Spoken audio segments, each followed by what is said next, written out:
Hello everyone. Today we are going to start another chapter of class 3rd science, that is chapter 9, light, sound and force. Students, as you know, we see the things around us with the help of light. हम light की help से अपने आसपास की things को देखते हैं. किसी भी चीज़ को देखने के लिए हमें लाइट के सोर्स की नीड होती है, लाइक लैंप, कैंडल, दिया और सनलाइट, जिसकी हेल्प से हम अपने आसपास की चीज़ों को देखते हैं. We hear different kinds of sounds with the help of our ears. हमारे आसपास डिफरेंट टाइप्स की साउंड्स हैं जिसे सुनने में हमारे ईयर्स हमारी हेल्प करते हैं. And we move many things by pushing or pulling them. हम बहुत सारी थिंग्स को उनके प्लेस से हटाते हैं, उन्हें पुश करके या पुल करके. पुश मीन्स उन्हें धक्का देकर या पुल मीन्स खींच कर. किसी ऑब्जेक्ट को उसके प्लेस से हटाने के लिए या किसी ऑब्जेक्ट को किसी दूसरे प्लेस पर शिफ्ट करने के लिए उस पर फोर्स को अप्लाई किया जाता है.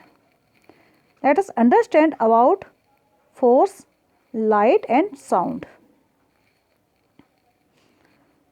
Our first topic is knowledge of light. Can you see the things in a dark room?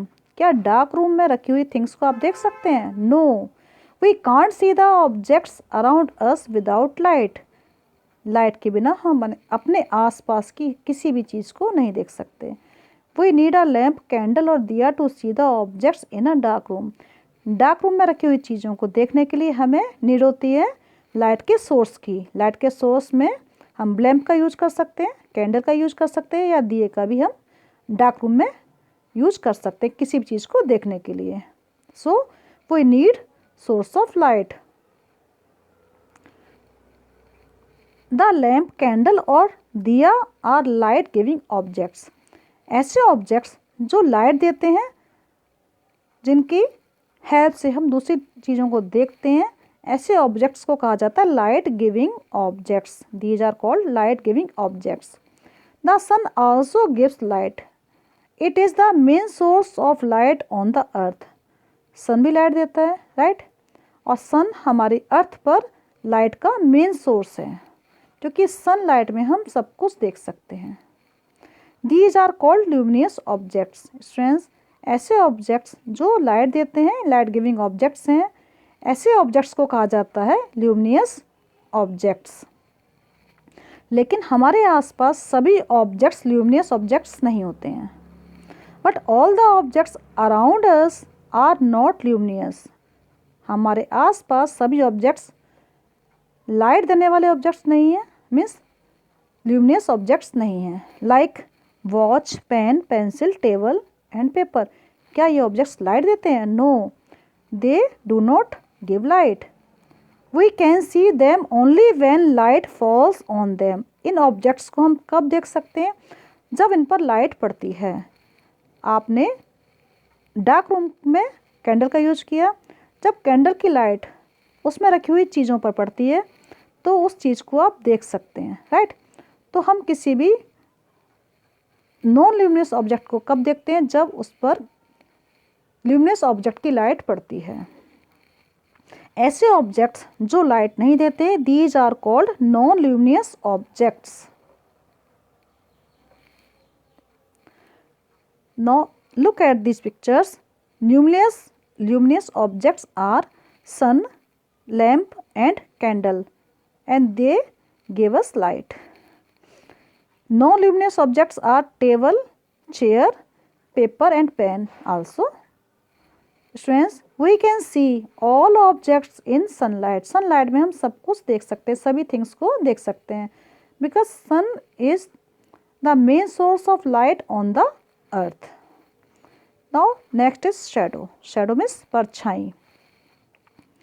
We know that light travels in straight line. Light straight line में ट्रैवल करती है, ये तो हम सब जानते हैं कि लाइट जिगजैग लाइन में ट्रैवल नहीं करती, ये स्ट्रेट लाइन में ही ट्रैवल करती है.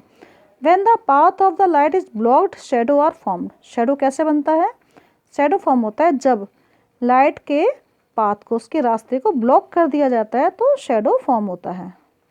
Shadow is formed on the opposite side of the source of light. Light का जो सोर्स है उसके अपोजिट साइड में शेडो फॉर्म होता है। शेडो हमेशा लाइट के सोर्स के अपोजिट साइड में फॉर्म होता है। आपने कभी ग्राउंड में नोटिस किया होगा, ऑब्जर्व किया होगा कि आप सनलाइट में खड़े हैं और ग्राउंड में आपकी शेडो फॉर्म हुई है। The shadow of any object is sometimes bigger and sometimes smaller than its actual size. Shadow जिसकी बनती है, जिस ऑब्जेक्ट की शेडो बनती है, ये शेडो उसके एक्चुअल साइज से स्मॉल भी हो सकती है और बिग भी हो सकती है। You can see in this picture, shadow bigger होती है मॉर्निंग टाइम में या इवनिंग टाइम में, शेडो का साइज बिगर होता है, एंड शेडो स्मॉल होता है एट द नून टाइम। और रूम में कैंडल लाइट में शेडो फॉर्म होती है। आप देख सकते हैं candle light means light of source है, ये इसके अपोजिट साइड में शेडो फॉर्म हुई है, राइट। सेम एज सनलाइट, आप देखिए सन के अपोजिट साइड में शेडो फॉर्म हुई है। So this is all about light, knowledge of light. Shadow light में फॉर्म होती है, जब लाइट के पाथ को ब्लॉक कर दिया जाता है तब शेडो फॉर्म होता है। Now our next topic is knowledge of sound. We hear different kinds of sounds around the clock. हमारे आसपास डिफरेंट टाइप्स के साउंड्स हैं जो हम डेली लाइफ में सुनते हैं। Almost everything in our surrounding makes sound. और हमारे आसपास लगभग हर एक चीज़ में कोई ना कोई साउंड प्रोड्यूस होती है। For example, if we eat food in a steel plate with spoon it makes sound. Even if we take out water from a container in a glass it makes sound.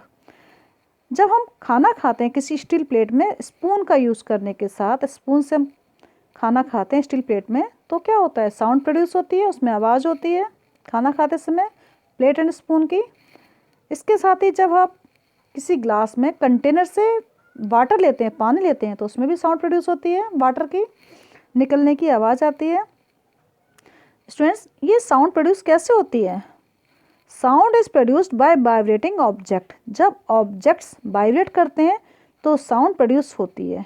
Vibrate means जब कोई object लगातार move करता है तब sound produce होती है। It is produced when we talk. जब हम बात करते हैं तब भी साउंड प्रोड्यूस होती है, राइट। और हमारे बोलते समय हमारी टंग हेल्प करती है साउंड प्रोड्यूस करने में। Now write down name of 4 things that make sound. यहाँ आपको 4 थिंग्स के नेम लिखने हैं जो कि साउंड प्रोड्यूस करते हैं। Now types of sound. We hear different types of sounds. Some sounds are soft, some are pleasant, some are loud, and some sounds are unpleasant. Students, कुछ sounds soft sound होती हैं, like जब हम softly talking करते हैं, धीरे धीरे बात करते हैं, तो साउंड कहलाती है soft sound, right? And pleasant sound कैसी होती है? पियानो की साउंड pleasant sound है। किसी ट्री पर बर्ड्स बैठे हैं, उनकी साउंड कैसी होती है? प्लीजेंट साउंड होती है, राइट। एंड लाउड साउंड होती है, कोई एरोप्लेन या जेट जा रहा है तो उसकी साउंड कहलाती है लाउड साउंड। कुछ साउंड अनप्लीजेंट भी होती हैं, like cracker sound of the crackers are unpleasant sound. Now noise means शोर। Sound that is loud and unpleasant to ears is called noise. ऐसी साउंड जो कि लाउड है और अनप्लीजेंट है, ऐसी साउंड को कहा जाता है नॉइस। अनप्लीजेंट किसके लिए? हमारे ईयर्स के लिए, हमारे कानों के लिए, जो अच्छी नहीं है, हार्मफुल है, ऐसी साउंड को नॉइस कहा जाता है। It produces when everybody in a public place और in class start talking loudly at the same time. और ये अनप्लीजेंट साउंड या नॉइस कब प्रोड्यूस होता है, कब होता है शोर? जब किसी पब्लिक प्लेस पर या किसी क्लासरूम में एक साथ सभी ऊंची आवाज़ में बोलते हैं तो साउंड प्रोड्यूस होती है, और ये साउंड होती है अनप्लीजेंट, मीन्स नॉइस कहलाता है ये। Noise is bad for health and disturbs everyone, और ये नॉइस हमारी हेल्थ के लिए बैड भी होता है, अच्छा नहीं होता, और सभी को डिस्टर्ब भी करता है, right. Therefore we should speak softly, we should see television and listen to music on low volume. ये साउंड अनप्लीजेंट साउंड है जिसे हम नॉइस कहते हैं, जो कि हमारी हेल्थ के लिए बैड है। तो हमें क्या करना चाहिए? स्पीक सॉफ्टली, धीरे धीरे बात करनी चाहिए, और टेलीविज़न या म्यूजिक जो हम सुनते हैं उसे हमें लो वॉल्यूम में सुनना चाहिए, कम आवाज़ में सुनना चाहिए। For examples of noise: noise of aeroplane, noise of loud speaker, noise of crackers, noise of traffic, noise in a theater and noise in the classroom are harmful to our health. Students, this is all about light and knowledge of sound that we have learned. In next video we will complete our chapter 9.